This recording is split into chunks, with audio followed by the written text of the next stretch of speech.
topic for today is going to be focusing on the neurologic autoimmune diseases. That is part of our discussion. Okay, for this one, we will be discussing two conditions, your Guillain Barre syndrome and your myasthenia gravis. Okay, so let's start first with your Guillain Barre syndrome. Your Guillain Barre syndrome, kindly please change the spelling. It has to be L-A-I-N, okay? Guillain Barre syndrome. So, since our discussion is focused on the hypersensitivity, this two neurologic condition is actually your type 3 hypersensitivity reaction. Okay? There are a lot of conditions that is considered as type 3. However, for this discussion, we will be only focusing on two conditions, your Guillain Barre and your myasthenia gravis. So for your Guillain Barre, guys, this is an autoimmune that attacks now the peripheral nerve myelin. So the myelin or the myelin sheath is actually the outer coverings of the nerves. So basically, this controls now the flow of the electrical impulses from the brain into the peripheral nerves. Now, without the myelin, okay, the flow of electrical impulses is gonna be like smooth.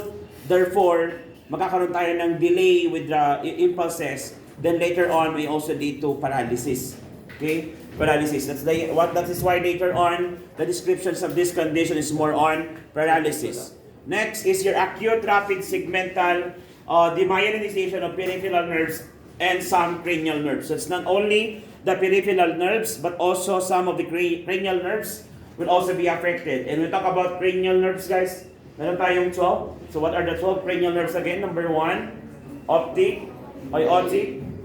Then the olfactory, olfactory, then your optic, then your oculomotor, trochlear, trigeminal, abducens, facial, acoustic or vestibulocochlear, glossopharyngeal, vagus, spinal, and your hypoglossal. So you have to memorize those things because possibly paka-included din sila sa mga quizzes and sa ating exam. Okay? So it's not only the peripheral nerves that will be affected but also includes your cranial nerves. Now, this is considered as a neuromuscular disease. Neuromuscular because it may lead to paralysis, okay, or weakness of the muscle, and the reason for this is due to a neurologic conditions or neurologic deficiency, okay, or a problem in your neurologic system, specifically in your peripheral nerves caused by an autoimmune condition. So, the pattern of the paralysis for this type of problem or neurologic autoimmune condition is ascending paralysis. When you say ascending, it starts from the bottom going up. So the paralysis would actually be manifested initially, okay, through or starting from the feet going up. So mas mauuna siyang madapa kesa siya ay mahirapang huminga.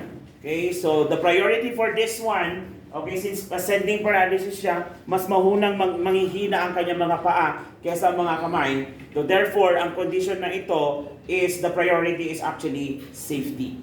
Okay, because the patient is actually at risk for injury or fall because of this condition. And Schwann cells, okay, Schwann cells or demyelinization polyneuropathy of motor and sensory nerves. So Schwann cells are basically the cells around the neurons, and this is specifically the demyelinated neurons, which will lead to a polyneuropathy. So yan, pwede tayo magkaroon ng paresthesia and any other neurological peripheral findings that we will be able to assess. Now, what causes now your Guillain Barre syndrome? So your Guillain Barre syndrome, the exact cause, just like I always told you guys, kung hindi nyo po sure kung ano exact cause, always look for something that is unknown. Okay? Unknown or idiopathic. Because the cause of your Guillain Barre is actually idiopathic. The exact cause is idiopathic. We don't know why it occurred and we don't know how it occurred. Okay? But it has something to do with an autoimmune condition, generally if the patient has a history of post-viral infection. That is why part of the assessment for this type of patient, for example, upon check-up, you would have noticed that he or she has the pattern of patient with Guillian Barre syndrome. To confirm the case, we will be asking the patient about his history. If she or he had a history of infection for the past weeks or months and so. Okay? Because if the patient has, the body actually reacts to that specific infection, then develops a specific antigen, which is now causing the autoimmune condition. Okay, what are the diagnostic tests for this type of patient? So since we are referring to the muscle weakness, then we have to perform your EMG. So EMG, what is EMG? Electromyography. So electromyography is basically looking into the electrical impulses into your muscle. Okay, so electrical activity. So tinitingnan natin yung electrical activity ng muscle. And aside from that, CSF. Electromyography. Okay, another one is your CSF. Anong CSF?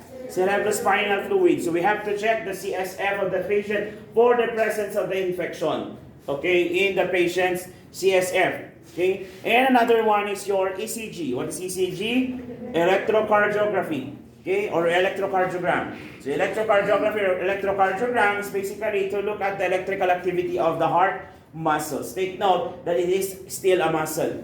Okay, so since neuromuscular po ang condition natin, then we have to take a look at with this diagnostic test.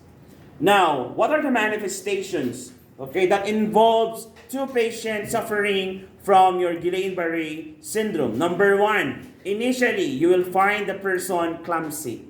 Okay? Or clumsiness, yan. Madalas, nadadapa, may tiktikol, or hindi lang yung parang may hawak na plato, bigla-bigla na nabibitawan. Ayan, okay. So those are examples of your clumsiness. So anything, madalas nadudulas, nadadapa, okay, bigla-bigla na lang.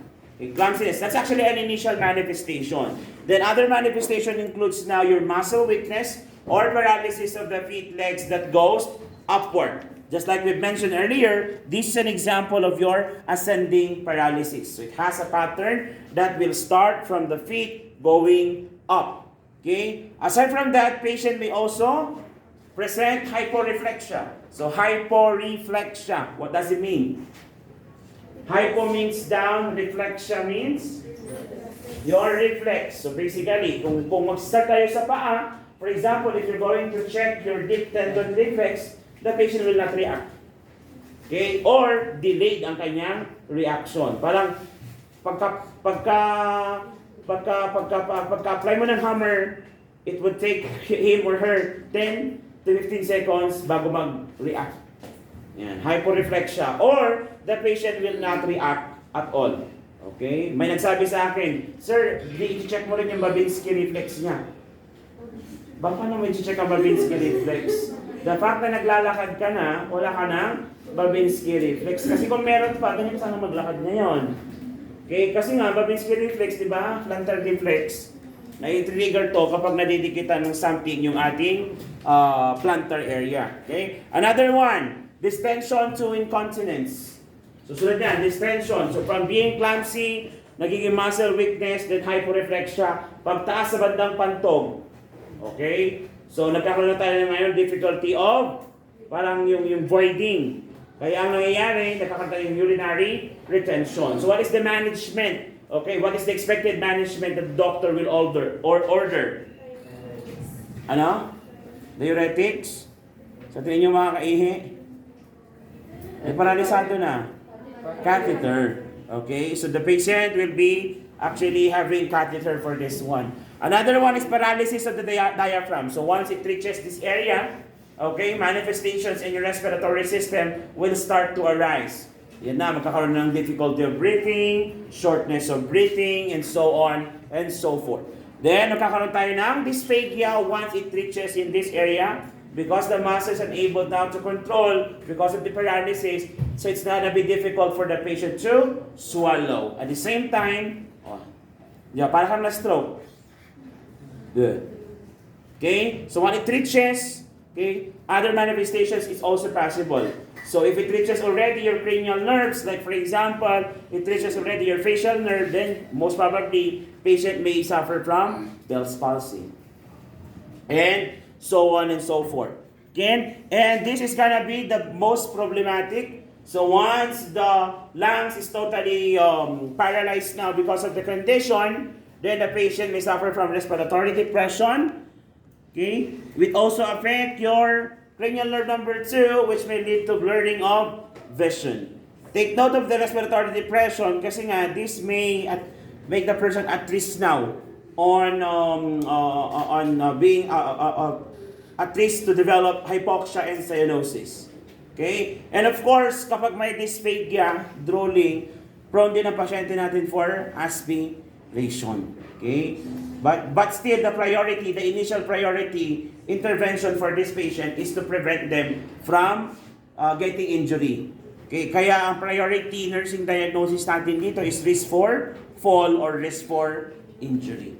Okay? So what are the nursing intervention then? As we already know the manifestation, let's go now to the nursing interventions. So how are we going to manage this patient?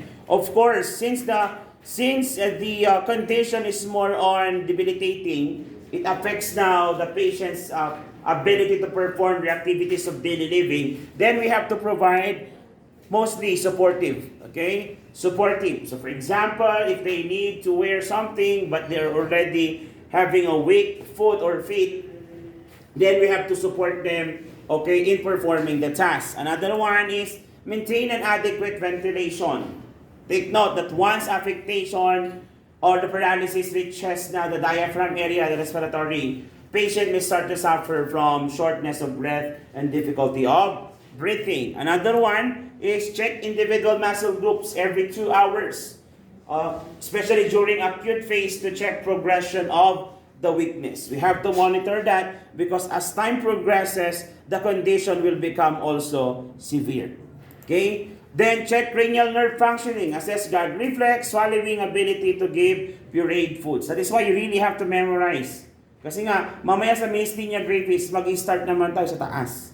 And still, it's gonna be affecting both the nerves and the cranial nerves and the peripheral nerves. Okay? So, kailangan alam natin yan. So, assessing of gag reflex. So, pag nag-assess tayo ng gag reflex and swallowing, what cranial nerve are we assessing? Hypoglossal po ba? Vagus and your glossopharyngeal. Okay? Your hypoglossal is just the movement of the tongue. Okay? But, we can also assess that kasi part pa rin siya. Okay? So, pwede mo pa rin siyang i-assess. Ano pa? O yan, assess mo. Oculomotor, lahat yan. Okay? Actually, cranial nerve pati spinal.